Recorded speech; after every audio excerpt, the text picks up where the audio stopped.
नमस्कार, पंजाब तक में आपका स्वागत है। मैं हूं सतेंद्र चौहान और आज बात करेंगे कि देश में कोरोना की महामारी एक विस्फोटक रूप लेती जा रही है। लेकिन आपको ये भी बता दें, जब से कोरोना शुरू हुआ है तब से ही पंजाब और हरियाणा के किसान लगभग उसी समय से दिल्ली में, हरियाणा के अंदर दिल्ली की सीमाओं पर डटे हुए हैं। सरकार ने कोरोना की महामारी के बाद तमाम प्रस्ताव भेजे, अपील की और किसानों से गुहार लगाई कि वो फिलहाल एक समय सीमा के लिए इस आंदोलन को स्थगित कर दें, क्योंकि कोरोना से किसानों को एक नुकसान हो सकता है और वहाँ पर जिस तादाद में किसान बैठे हुए हैं, एक विस्फोटक रूप ये बीमारी ले सकती है। लेकिन किसानों ने बिल्कुल साफ कर दिया कि वो किसी भी सूरत पे, किसी भी कीमत में पीछे नहीं हटेंगे और जब तक सरकार इन तीनों कानूनों को वापस नहीं लेती है, किसानों की भी वापसी नहीं होगी।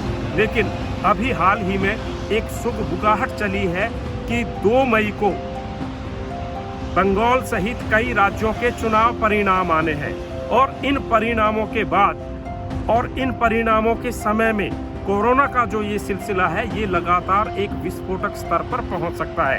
एक्सपर्ट ये कह रहे हैं कि मई के शुरुआत में कोरोना की महामारी एक विकराल रूप ले सकती है।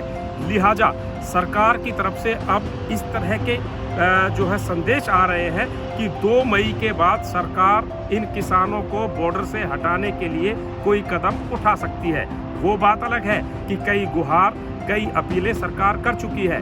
यहाँ तक कि किसानों को वैक्सीन लगवाने के लिए टेस्टिंग लगवाने की भी बात की गई है, लेकिन किसान नेताओं ने इन सब बातों से साफ इनकार कर दिया है।